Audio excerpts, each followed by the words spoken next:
In this video, I'll guide you through how to reset your Salesforce security token. Whether you're troubleshooting an issue or simply need to refresh your token for security reasons, this quick tutorial will show you exactly how to do it with ease. First, let's start by navigating to your Salesforce account. Once you're logged in, direct your attention to the top right corner of the screen. Here, you'll see your profile avatar. Give it a click, and a drop-down menu will appear. From this menu, select Settings. This will take you to your personal setup area where you can manage various account settings. Now, let's move on to locating the security token settings. On the left side of your screen, you'll notice a search bar labeled Quick Find. This is your go-to tool for quickly navigating through Salesforce's extensive options. In this search bar, type the word Reset. As you type, Salesforce will filter results for you. Look for the option that says Reset My Security Token.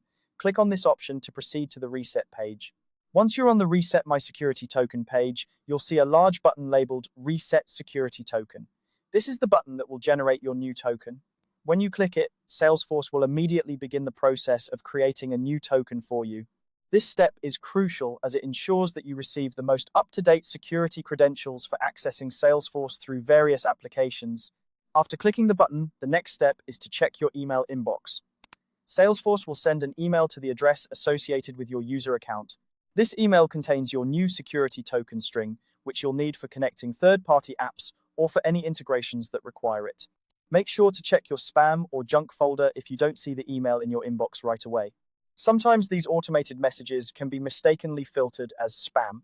And there you have it, a straightforward process to reset your Salesforce security token. Remember, security tokens are essential for maintaining the integrity and security of your Salesforce data, especially when working with external applications.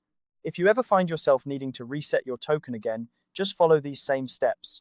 Thank you for watching, and I hope this guide has been helpful. If you have any questions or need further assistance, feel free to leave a comment below. Don't forget to like and subscribe for more helpful tutorials. Until next time, happy Salesforce managing.